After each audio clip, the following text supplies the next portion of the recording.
Hello guys. So welcome back, and today we'll be discussing a really interesting and beautiful problem from IIT JAM MS. The problem can be really easily solved if you know the basic theories and theorems, but I will take this opportunity out to discuss this 2015 question 10, which revolves around the statistical estimation and part of normal mu comma sigma square. Okay, and I will discuss all the possible results out here. So when you're discussing like a corresponding statistical problem based on estimation, there are parameters and you estimate the parameters, and we asked about the various properties of the parameters, right? So the main aspects of corresponding parameter, like a corresponding distribution with certain parameters, random variable with certain parameters, is it asks for the UMV, asks for the MLE, it asks for the complete and sufficient statistic, and it asks whether the which statistics really attain the Kramer or lower bound, and uh, we will see that how the normal KLA these result. What are the results? Okay, and you must be knowing these results. You should be like understanding and knowing the results, and if you like written this in your memory in your RAM while giving the exams, you will solve problems faster. So I think it's easier to like it's better to know this rather than like and understanding it from scratch, and yeah, and applying this in exam. Okay, it makes your work a little faster. So let's try to solve this problem. So if you see, it's like a data is given x1 x2 xn, a random sample from normal mu comma sigma square mu and sigma are known, of course. So we are solving the general most problem, and if you see this, which of the following statements are true? So four statements are there. Okay, the first statement revolves around the fact that mu, it's like asking about the MLE of mu. Last statement asking about the MLE of sigma square, so you have to focus on the MLE of mu and sigma square both. Okay, and we have also the corresponding we have also the corresponding UMV of mu, okay, and UMV of sigma square. Okay, so of mu and sigma square, we will find both. We have Kramer or lower bound of mu. We will see Kramer lower bound of sigma square a little bit harder. Not harder really, but yeah, I can tell you the methods of how to do it. Okay, it's an exercise. So and also yeah, so that's a important aspect over here. Like, what is the whole scenario going on? Okay, so when you're trying this problem out, you must see what are the data is needed for the like the multiple choice questions. You must see what are the data is needed, okay, so that you can compute it in a one go. So first of all, we write the likelihood.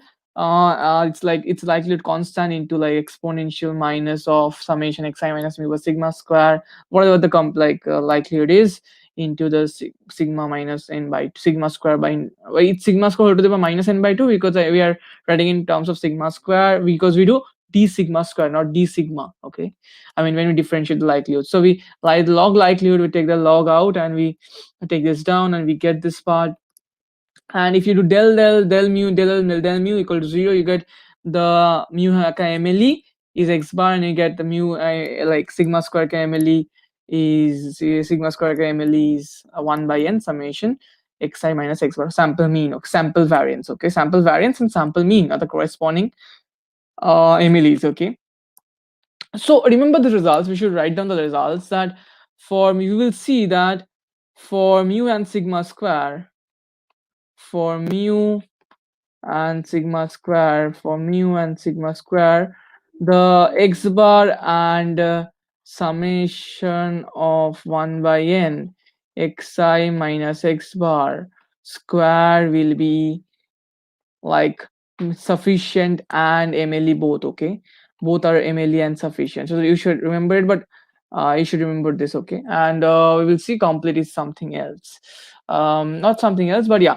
essentially you will see the following result, that summation of xi comma summation of xi square is complete and sufficient for mu and sigma square, and this is also complete and like not complete, but this is like it's not like that, but it's sufficient and MLE. Okay, so you can like sort of show this, and yeah, and any function of this, any function for complete is also complete stuff, so you can like sort of because of that function of G. Okay, so from the, it comes on the definition of completeness. So therefore, you can sort of make sense out of this, that okay, this is complete sufficient, and yeah, MLE also. So that's a beautiful idea about this. And now what we will do is the following, that um, let's compute the we have computed the MLE. So now we will show how the methods to compute the sufficiency and the completeness part. Okay, so this comes from the theorem of exponential form ka complete and sufficient. It's not one parameter exponential form; it's a double parameter exponential form. So it's an exponential family of distributions. So you should understand this. So it's a general exponential family of distributions. If you write it down, there's a theorem that whatever this theorem is, like consider the theorem as the following, that it's exponential if the exponential family is if the like PDF is written in terms of this like T1 T2s, okay, the corresponding statistic TI statistic, and if the parameter space, okay, contains an open subset, open, then the TIs are complete, which are already sufficient, okay. So therefore then TIs are both complete and sufficient. Okay, so we use this result. We will do a review of the statistical, all theories of the statistical estimation part, one by one. But let's apply this, okay. And by using this theorem, it's really important to know this theorem. It's like it helps you to compute the complete and sufficient statistics. If you ask that what is the importance of complete and sufficient statistics, it helps us to by Lehman-Schaffer theorem, it helps us to find an UMVUE, which will apply here. Okay, you will see. We'll go to that later on. So anyway, so if you write the PDF over here, and if you write T1 is this summation xi and summation xi square, if you write it in terms of this, you will see that by this theorem you will get that this T1 comma T2 is complete and sufficient of like for theta, and therefore, as I told, one-on-one function of complete and sufficient is also complete and sufficient. The one-on-one comes from the sufficient part, and therefore x bar comma s square is complete and sufficient. That's it. Okay, one also comes from the complete part also, because yeah. Okay, so this is the idea. So therefore x bar comma s square 1 by n summation xi minus xi minus x bar whole square is also complete and sufficient. It's also the MLE. Okay, I hope the s square means 1 by n summation xi minus x bar whole square. In some cases it's 1 by n minus 1. We'll see why it's 1 by n minus 1. So if you compute the like now there are two important results. You should know the distributions of x bar and s, like summation of xi minus x bar whole square. So therefore use x bar follows normal mu comma sigma square by n. So it's an important result to know, to remember. Okay, because it helps you to calculate the expectation and the variance, okay, when they asks you to. So and also summation s square, if I consider the x square is equal to 1 by n minus 1 summation x minus x bar whole square, by a transformation you can show that this is actually follows a square times n minus 1 by sigma square is sort of n minus 1 summation of n minus 1 like in the standard normals, okay, and therefore you can show it actually follows chi-square and minus 1. And using this property and using the expectation of variances of chi-square property, you can actually find out this. So expectation of s square is equal to sigma square because of the chi-square, and you just calculate, it's very easy.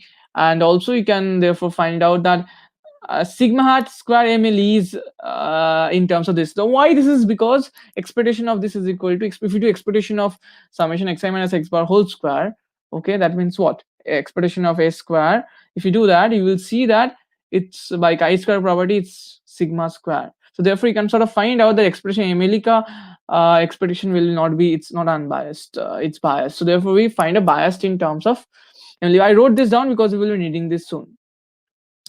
And we will now try to find out the like the UMVE, okay, the UMVE. So let's try to find it out. So if you understand if you see the UMVE over here, s square is equal to, I mean, I wrote down the in terms of s square. We will show the s square is the UMVE of sigma square, and also x bar is the UMVE of mu. Okay, so therefore s square, if you just write it down, observe that it's a function of summation xi square and summation xi. Okay, and this is it is like this, it's unbiased. So by Lehman, Schaffer and Rao Blackwell, I mean, by laymanship, you can sort of tell that expectation of S bar given this xi summation xi and x bar is actually this S square, right? Which implies it's a UMVE. It's because it's unbiased. So you can really directly apply laymanship over here. So to understand the UMVE of sigma square. So what's the UMVE of sigma of mu now? Okay, UMVE of mu is the following. Observe this very carefully. UMVU ka mean is now what is UMVE of this? UMVE of this again, you can apply the same method x bar given summation xi, okay, or you can also do it like this. You can take mu to be like constant, and also you can like find out the Kremera lower bound, and you know that the Kremera lower bound is attained, therefore it's a UMVU, must be the UMVU, okay. Also you can find out in term by using Layman-Scheffe. So let's do it in terms by using Kremera lower bound. So what's the definition of Kremera lower bound? Well, let's find out the Kremera lower bounds. For that we need the information, right? For the information we do del, so information I theta is equal to expectation of minus expectation of del square del L by del square del theta, okay, del theta square for I theta, and I did del L del mu because we are trying to find that for mu, and we find out minus sigma square and summation this xi minus mu, and we again derivative, and you will get n by sigma square. So therefore 1 by I mu is equal to sigma square by n. And if you do therefore it's like you can now find out the variance, you see that x bar therefore for all the sigmas have variance sigma square by n, which is 1 by I theta. So therefore it actually attains the Kremera lower bound, and therefore it leads to the idea that okay, so x bar is a UMVE. Okay, so you can also the EMV shown like in like two ways are there. You show that by Layman-Scheffe. Okay, I have used that in sigma square part, and also you can show it like you can show it's unbiased, and you can show that it attains the Kremera lower bound. So this also like gives UMV because no like the variance cannot be lower than that.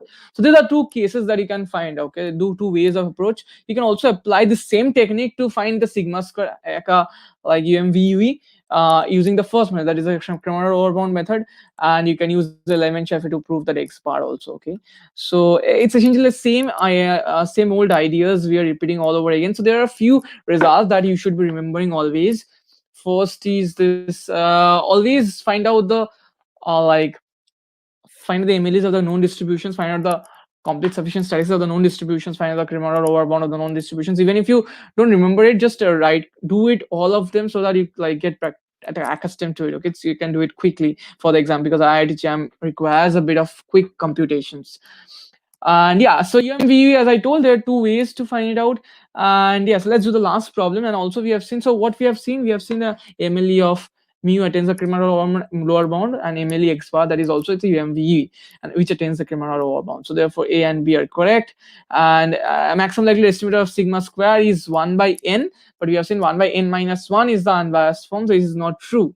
So let's see the relative frequency, and we will use this relative frequency of, so let's see the relative frequency of MLE of sigma square, that is 1 by n, and the UMV. So you know that the UMVU is 1 by n minus 1, right? 1 by n minus 1, and the MLE is 1 by n. So it's just nothing but just an application of, so therefore sigma hat square ka MLE is n minus 1 by a square, okay. So if you just compute the efficiency, you just do variance of it, okay. Variance of sigma hat square ka MLE is equal to n minus 1 whole square variance of a square ka MLE, and therefore you just do it, you will see that what is the question? Of course, like the UMV ka variance must be less, okay, which must be less. So of course, yeah, that must be less, okay. So because yeah, that's really easy to understand. So therefore, this is less than this. Perfect. Yes, this is less than this. So therefore, their ratio of variance is this. Is it true? Is it true? I'm doing some mistakes, I guess. No.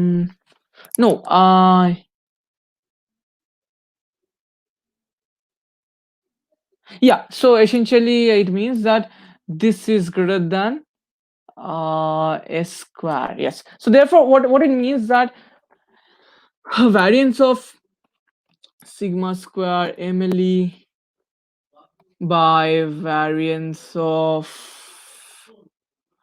S square is turning out to be, this is the MLE, right? This is the UMVV and this is the MLE, and it turns out to be n minus 1 whole square by n square. Therefore it turns out less than 1. So it turns out variance of S square is greater than variance of sigma hat square. This is really important, you should understand this, because see, a variance doesn't measure the MSC, the performance. MSC measures the performance. So therefore, you should compute the MSC. So you know that each S square is a UMVE. So you should compare the MSC of S square and compare the MSC of sigma hat square to understand which is a better estimator, not the variance. Therefore, okay. So this sort of gives an idea that okay, variance is of S square is greater than variance of sigma hat square. But remember that S square has bias 0, but sigma hat square has non-zero bias. So you can add it up, and so this is an exercise for you. Just check it out and you just see whether which has a lesser MSC, which has a more MSC. Okay, so that's just few exercises for you, and I hope I completed everything in this whole idea of normal mu parameters, and this is really important to know and from the basics and how to do it from scratch. So we will do it for other parameters, other more like distributions also. Until then, stay tuned and stay blessed. Bye bye.